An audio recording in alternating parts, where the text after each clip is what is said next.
오늘은 이제 부동산 거래와 관련돼서 부동산 매매 대금집과 관련된 몇 가지 상식을 말씀드리고 제가 직접 다룬 사례를 말씀드리도록 하겠습니다. 우리가 이제 부동산 거래를 하면 보통 3단계를 거쳐서 대금을 지급하지 않습니까? 처음에 계약금 10 내지 20% 정도 이렇게 하고요. 중도금으로 50 내지 60% 정도 지급하고 잔금으로 이제 나머지를 지급하면서 등기 이전 서류를 이제 받고 이렇게 교환해서 끝을 내는데 여기에 이제 문제가 있습니다. 우리 민법 565조 제1항에 보면은 상대방이 계약의 이행에 착수하기 전까지는 계약을 해지할 수 있도록 자유롭게 해지할 수 있도록 이런 조항이 있습니다. 그래서 이제 그게 무슨 얘기냐면 계약금만 주고받은 단계에서는 매도인이나 매수인이나 자유롭게 계약을 해지할 수가 있다는 겁니다. 해제라는 것은 원상복구를 해서 처음부터 없었던 걸로 무효화시킨다는 것이잖아요. 매도인의 입장에서는 받은 계약금의 2배를 반환하고 계약을 해지할 수 있습니다. 매수인, 즉 사는 사람 입장에서는 자기가 지급한 계약금을 포기하고서 계약을 해제해서 없었던 것으로 할 수가 있습니다. 근데 그 전제가 아까 말씀드린 것처럼 상대방이 이행에 착수하기 전까지입니다. 그 얘기는 한마디로 말하면 중도금이 오가기 전까지는, 즉 계약금만 주고받은 단계에서는 이렇게 2배를 반환한다든가 아니면 그 계약금을 포기하고 계약을 해지할 수가 있다는 것이죠. 그런데 중도금을 지급한 다음부터는 상대방이 이미 계약의 이행에 착수한 것이 되기 때문에 계약을 함부로 해지하지 못하게 하고 있는 것입니다.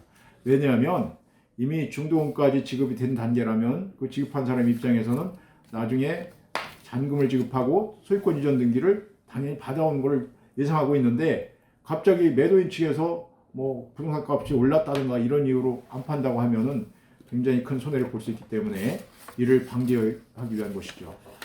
그래서 이와 관련돼서 이제 중도금 날짜가 됐는데 중도금을 안 받는 경우 어떡할까요? 안 받고서 나 이제 당신한테 안 팔겠다. 그리고 매도인이 거부하는 경우에 과연 그 사람이 계약을 해지할 수 있을까요? 결론은 아닙니다. 왜냐하면 이미 매수인이 중도금을 지급하려고 제시를 했기 때문에 이것은 이행의 착수에 이르렀다고 봐야 되기 때문에 그 매도인이 임의로 매수인이 제공하는 중도금을 거절하면서 계약을 해지할 수는 없습니다. 또 중도금과 관련해서 또 여러분이 알아두셔야 될 가장 중요한 거는 형사책임까지 수반된다는 거예요. 전에도 제가 이런 사건을 여러 번 다뤘는데 중도금까지 다 받았는데도 누가 더 많이 준다고 하니까 이분이 더 많이 어차피 손해볼 생각하고 이 사람 받은 거 무료를 생각하고 다른 사람한테 파는 거예요. 그런데 이것은 형사상 배임죄가 됩니다. 왜냐하면 배임죄라는 것은 타인의 사물을 처리하는 자가 그 임무에 위배된 행위로 그 타인에게 재산상 손해를 입힌 경우에 처벌을 하는 것이거든요. 그런데 매매계약에서 중도금까지 받고 난 상태라면 이미 잔금을 받고 등기이전서를 넘겨야 될 책임이 있는 거기 때문에 그 일 자체가 바로 타인의 사물을 처리하는 자라고 보는 겁니다. 판결에서. 그래서 여러분이 주의하셔야 될 점은 중도금까지 받은 단계에서는 당사자 간의 합의에 의해서 해제를 하든가 아니면 상대방이 계약 위반을 했을 경우를 제외하고는 함부로 계약을 해제할 수 없다는 것입니다.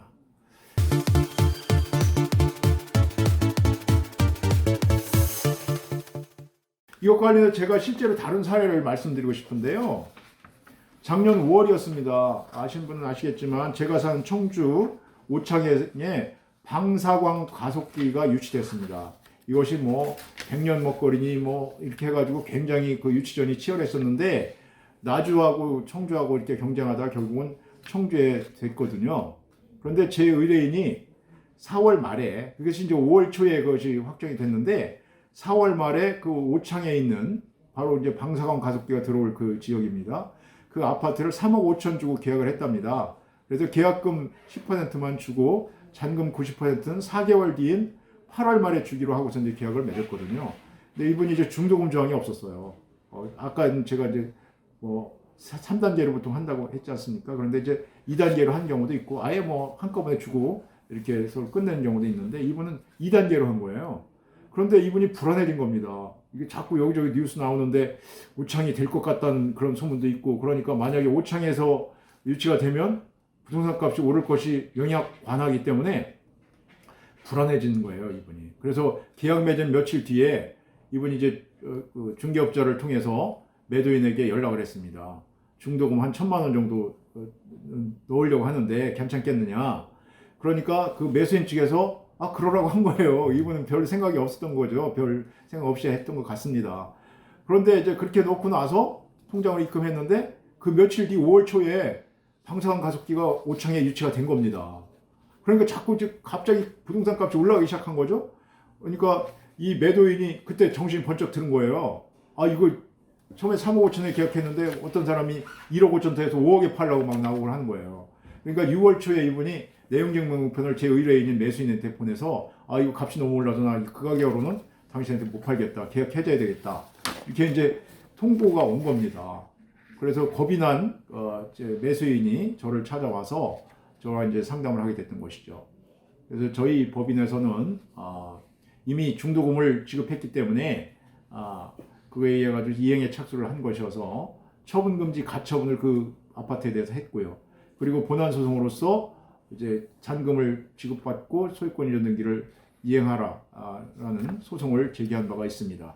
그렇게 되니까 그 매도인 측에서도 여기저기 이제 법률을 아는 분들 얘기를 들어보고 나서 자신들이 불리한 걸 알고 서로 이제 합의를 하게 됐다고 합니다. 그래서 몇 천만 원 조금 더 얹어주고 원만하게 이제 끝난 사례가 있는데 바로 중요한 것이 이 중도금, 부동산 거래에서 중도금을 지급하느냐 안 하느냐 여기에 따라 가지고 계약을 자유롭게 해제할 수 있느냐 아니냐 이것이 결정된다는 것 여러분이 잘 알아두시면 좋겠습니다.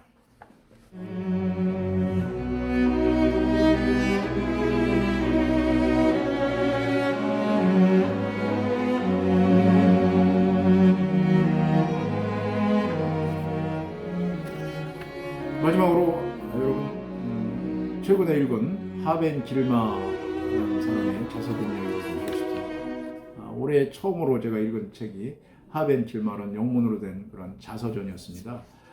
이 사람은 미국의 흑인 변호사입니다. 여성 변호사입니다. 그리고 중국 장애인 변호사입니다. 즉 듣지도 못하고 보지도 못합니다. 말은 할 수 있습니다. 이 사람이 어떤 사람인고 하니 에리트리아라고 해가지고 여러분 아프리카 동북단에 보면 이디오피아 아시죠? 우리나라에 있는 옛날에 참전 국가이기도 하고요. 그 옆에 보면 또 동남방에 조그만 나라가 있습니다. 이디오피아랑 뭐 독립전쟁을 벌이고 이랬던 나라인데 거기에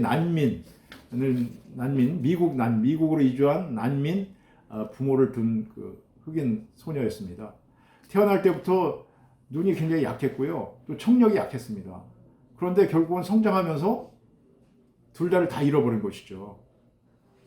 그럼에도 불구하고 이 하벤 길마가 좌절하지 않고 열심을 다해서 이제 미국 변호사까지 된 것인데요.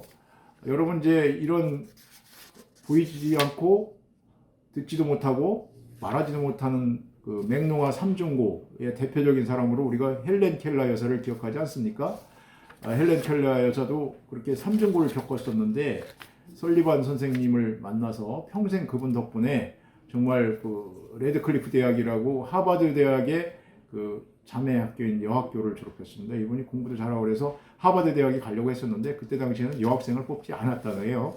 그래서 이렇게 그 학교를 졸업하고 나서 이제 그 맹인들을 비롯해서 장애인들을 위해서 많은 일을 했지 않습니까?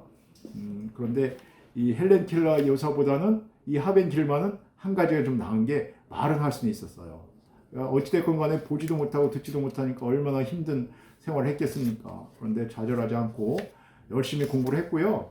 그래서 이제 고등학교 시절에는 아프리카에 가서 보이지도 않는데 그 건축 현장의 봉사활동도 했고 대학 시절에는 알래스카에 가서 여러 가지 체험을 하면서 자신을 갖고 나갔습니다. 또 대학 시절에는 그 학교 학생회관 캐피테리아에서 맹인을 위한 어떤 메뉴판이 없는 것을 발견하고 그것을 받아내기 위해서 여러 가지 투쟁을 벌이기도 했습니다. 아주 우수한 학생이어서 미국 최고의 로스쿨인 하버드 로스쿨에 이제 입학했는데 중복장애인, 즉 보지도 못하고 듣지도 못하는 중복장애인으로서는 최초의 입학생이라고 합니다. 무사히 로스쿨 3년을 마치고 변호사가 되어서 지금은 장애인들을 돕는 그런 기관에서 변호사로 활동을 하고 있습니다. 제가 영문으로 된 이 책을 읽었는데 물론 공문으로 된 번역본도 있습니다만 그걸 택한 것은 저도 조금 고통을 당해보고 싶은 좀 겉멋인지는 몰라도 그런 생각으로 읽었고요. 좀 시간 조금 더 걸렸죠. 공문본보다. 그러면서 발견한 것이 정말 나는 행복하다는 것이었습니다. 비장애인으로 살면서 잘 보고 듣고 말할 수 있고 그런데도 불구하고 살면서 불평하고 불만하고 또 남하고 시기 질투하고 더 많이 가지려고 하고 이런 것들에 대해서 반성을 하게 됐습니다. 그래서 가진 것에 감사하면서 내가 가진 그 탤런트를 가지고 남을 위해서 더 섬기는 일을 해야 되겠다 이런 각오를 하게 됐고요. 지금 여러분과 함께 하고 있는 이 프로그램은 바로 거기에서 기원된 겁니다. 그러니까 저는 말할 수 있고 또 제가 지금까지 경험한 법률 지식, 그 다른 사건들 같이 여러분과 나누면서 여러분의 삶의 질을 조금이라도 높여드리고 싶습니다. 고맙습니다.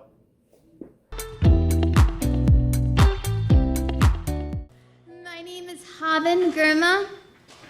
Allow me to share a story